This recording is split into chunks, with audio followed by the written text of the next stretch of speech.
When you've been fighting the darkness as long as I have, there are going to be moments in your life where the darkness controls you, where you let the sadness, the pain, the anger, the frustration in, and it controls you. And that's what's been recently happening with this happiness fighter. Ever since she lost the happiness title to Winter Blues at Clash of the Castle and got a torn happiness muscle, all the sadness, all the frustration, all the pain has come back, and it's controlled her and made her feel so lost in her own darkness. But recently I found my own goal. I have the darkness. And as long as I have that by my side, I will fight for my happiness. I will fight for the Ultimate Dream Championship next year at WrestleMania in the land of luck, Las Vegas. And nothing's going to stop me. Because when I only have my happiness and my health left in this world, nothing means more to me. So this is a warning to whoever has my happiness championship and my Ultimate Dream Championship next year at WrestleMania in Las Vegas. You better watch out, because I'm coming for you. And I don't need any Money in the Bank briefcase to get it. Welcome, my name is Hobbsy, and welcome to the Happiness Fighters Army, where we're all about fighting for our happiness and our dreams and our successes against our own darknesses of mental health, physical health, life situations, and the big bad world right now. The reason why I'm wearing my hoodie is because it is cold as effery here. And it's supposed to be 17 where I live, which I'll put the conversions for my non-Australian viewers on the screen. And yeah, I just want to feel comfortable making this, and I don't want to feel cold and get worse, because at the moment my body is very being affected by the weather. It's making me feel more congested and run down. Like, you know when you start to get a cold? It's sort of like that for me at the moment, especially when the sun hasn't been out much, which is out today, which I will be getting some sun later. And when this happens, also my mental health starts to get affected as well, being winter here in Australia. So that's why I've been a bit down in the dumps lately. But I'm just going to use that pain and that sadness and that anger that life is giving me right now to keep fighting for my ultimate dream and the one thing I want for my birthday, which is on the 15th of July, and that is my Ultimate Dream Championship, which is me going to Las Vegas to watch my first ever live WrestleMania next year, and hopefully meeting the man Becky Lynch if she's there at the time. So if you want to make my birthday the best birthday ever, you can just go donate to my GoFundMe. If not, I'm still going to fight for this either way. I'm going to go down fighting. I have no other choice at this point. And yeah, talking about WWE, let's talk about Money in the Bank, shall we? And I just want to say my predictions for Money in the Bank, what I think is going to happen, where it could lead into SummerSlam, and any surprise elements that I think is going to happen at Money in the Bank. So with that, let's get on with the video. Now, I want to say that I am filming this before Friday Night SmackDown has aired, so there could be changes to matches or matches added. And yeah, I just want to let people know that this is pre-filmed, pre-taped, basically. So let's get on with the first match of the night, or the first match on the list here, and that is the Bloodline with Solo in charge versus Cody Rhodes, Kevin Owens, and Randy Orton. Now, I was like, why did they put Kevin with Randy and Cody? And then it hit me the other day when I was watching Friday Night SmackDown. I was like, we're in Toronto. We're in his home state, sort of thing. And so that's probably why Kevin's in there. Plus, Kevin and Randy have been teaming at the moment, which I'm enjoying. RKO. I really am enjoying it. And then just have Cody in there because he's faced the Bloodline before. It just really works, especially when they got arrested this week. Or escorted. That's what I was trying to say. Escorted out of the building by the police after attacking the security, which, oh my god, that was the best way to start Friday Night SmackDown. Which I feel like it really set up for later in the night when Paul Heyman got attacked by Solo, which I think is an act of war in the Samoan Samoan tribal chief Roman Reigns. So I think that unless this match is a no disqualification match of some sort, I think this is going to end in a disqualification, because I think Jimmy or Roman will come into this match and just attack Solo for what they did to the Wise Man, and then that will set up a great rivalry between the tribal chief and the Bloodline at the moment, or as I like to call them, the New Bloodline, or Bloodline 2.0, with Solo, the Tonga brothers, and Jacob Fatuoui in it. And I could see this rival lasting to Survivor Series War Games, and there'd be a Survivor Series War Games match between the New Bloodline, which is Solo, Tonga brothers, and Jacob, versus Roman, The Rock, Jimmy, and them saying, on the Friday Night SmackDown before, we need to make the call, and then they get Mr. Yi himself, Jey Uso, to come and just take on the Bloodline in War Games. And then this match that I'm envisioning, War Games between the two Bloodlines for tribal supremacy. Oh my god. I'm just looking forward to if this happens. Especially after Roman's father, Sika, actually passing away, which I want to send my condolences to Roman Reigns. And I feel like that might have changed the storyline layout a little bit as well, trying to honour the Samoan heritage as well. I really would love to see a live PLE from Hawaii. I really would. Or if not Hawaii, Samoa. And that would really play out well right now, especially with the civil war between the bloodline. So, yeah. So long run, I don't see Cody, Randy, or Kevin winning this. Would love to, but I don't see them winning it. I see Roman coming out, or Jay. I said Jay. I meant to say Jimmy, and just having the tribal chief Roman's back sort of thing. Especially, like I said, after the act of war that they sent by attacking Paul Heyman, the Wise Man. Yeah, that's what I see for this match. The next match is Damian Priest versus Seth freaking Rollins for the World Heavyweight Championship. And if Priest loses, he's out of the bloodline. If Seth loses, he never goes for the World Heavyweight Championship as long as Priest is champion. Now, firstly, welcome back, Seth Rollins. I've missed you. I still remember a couple of weeks ago when that surprise return and they played your music. I was so happy. It still doesn't click in my head that I actually got to sing your song live in Australia earlier this year. So, yeah. Welcome back, Seth. You killed it at WrestleMania and you deserve to have that time off, and now you deserve to be champion again. And that's why, not because I'm a fan, but I just think for the better storyline, I see Seth winning the championship and him being Gunther at SummerSlam. And then it would also play into the Judgment Day storyline at the moment that's going on between Liv, Dom, and Rhea, because you could have Priest be like, I've had enough. I don't like the changes. I don't like Liv coming in and taking over. Mummy's always going to be the Judgment Day leader in my eyes, and he just walks off. And then you could have Liv and Dom just cozy in the Judgment Day locker room or something like that, and then Rhea just comes barging in and getting her revenge. And especially now that Rhea is married, which, congratulations, Rhea, I am so happy for you.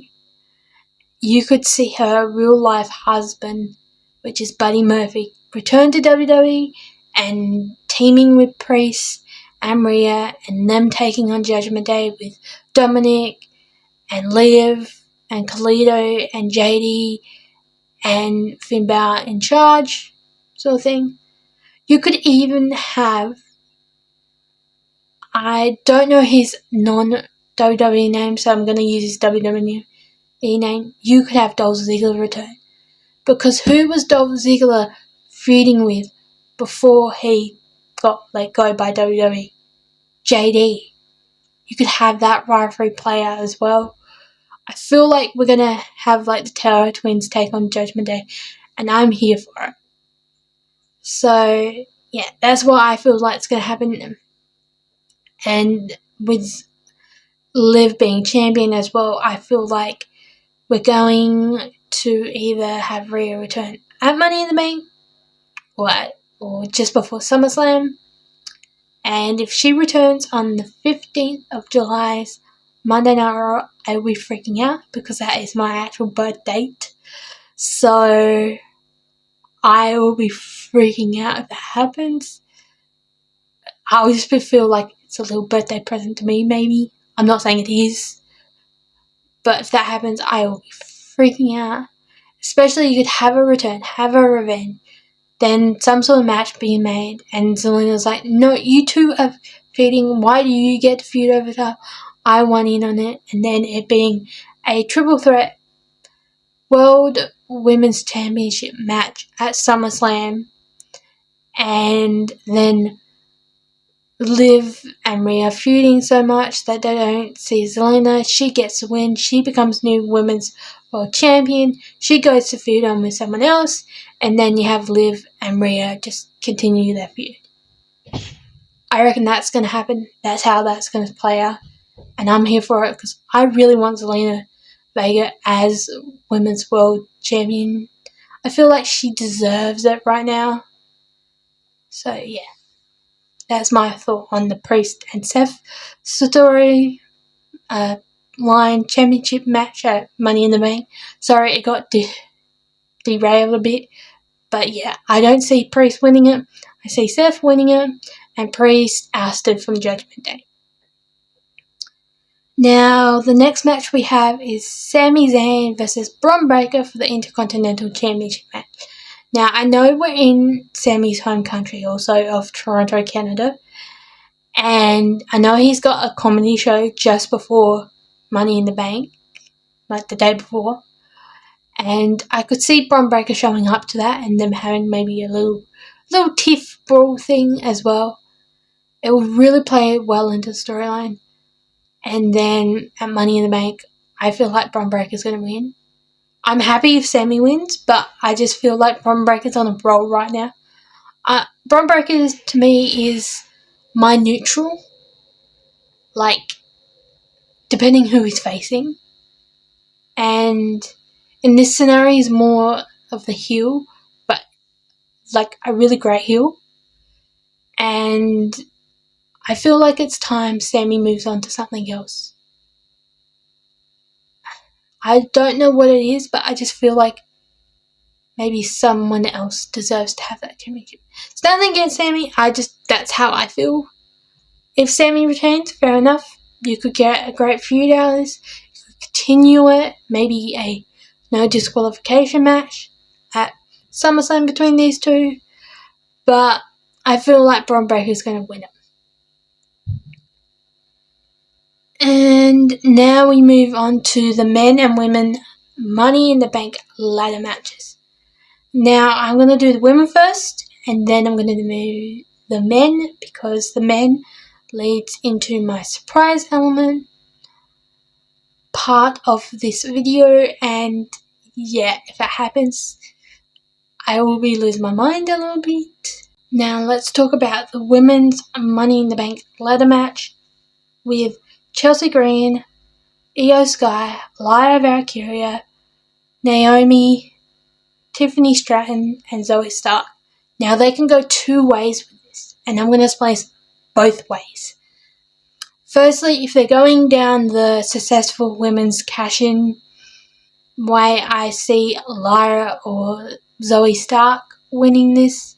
I'm going more Lyra, because then they could say that this is the one thing Becky Lynch hasn't done that she has done. She's surpassed the Master Sword storyline. With Zoe, she could use it to help her and Shayna win the women's tag team titles on in the future, because I don't think you've ever seen a WWE superstar use the Money in the Bank to cash in a tag team title, which I would love to see. Now, if they're going the non-successful route, which I feel like they're going more towards, I reckon Chelsea Green or Tiffany Stratton.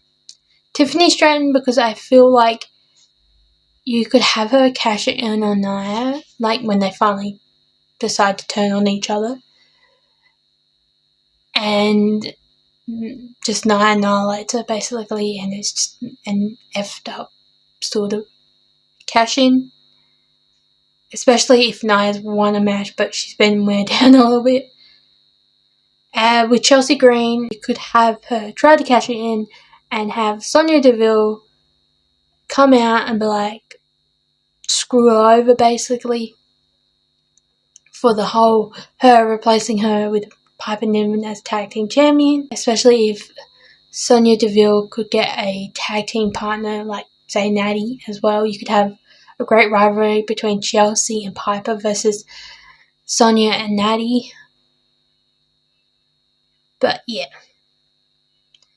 they're my two thoughts on a successful and non-successful cash-in winners for the women's Money in the Bank ladder match. Now, in the men's Money in the Bank ladder match, you have Jey Uso, Yeet, Carmelo Hayes, Andrea, Chad Gable, LA Knight, and Drew McIntyre.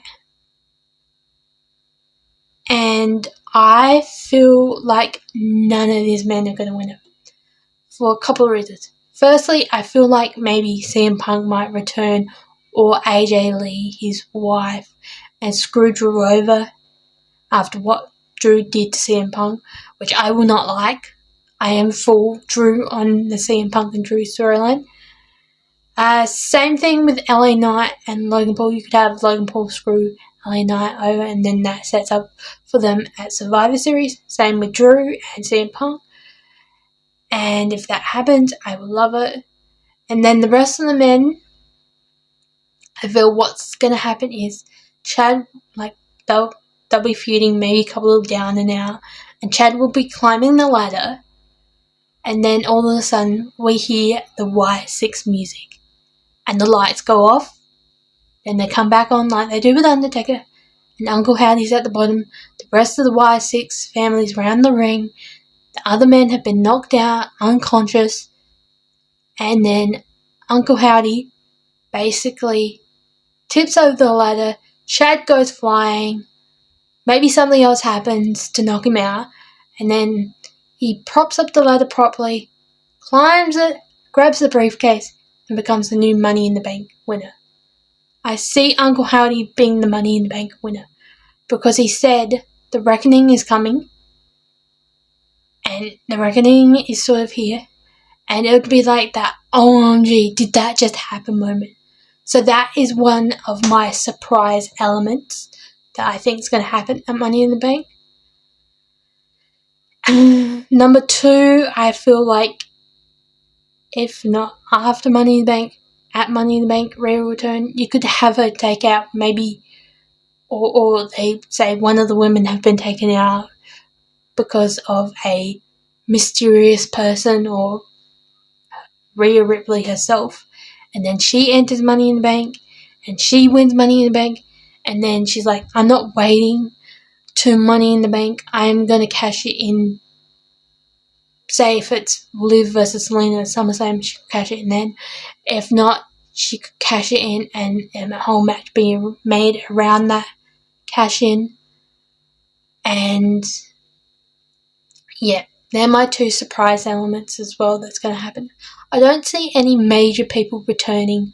I don't see any twist storylines. I just see the whole Rhea returning and the Uncle Howdy White Six taking over as my surprise element. And with that, I'm going to end the video here. So if you want to go follow me on my socials, it is Hobbsy the Happiness Fighter. I am taking a break from making TikToks at this moment due to my health and my mental health. I do post stories daily on my Instagram, what makes me happy, me exercising, all that. And if I really want to post something, I will. But just lately I've been feeling like my voice hasn't been heard much. I put all these things out and it just get a little bit of return of appreciation. And to anyone that does follow me on my socials and does like my work and appreciates me as a person, thank you. It does mean a lot to me. But for now, I'm just going to take a break, just do a reboot basically, and yeah. So with that, I'm hoping everyone is having a nice, warm, toasty, happy, joyful day. If not, I'm sending nice, joyful, warm, Olaf version hugs to you.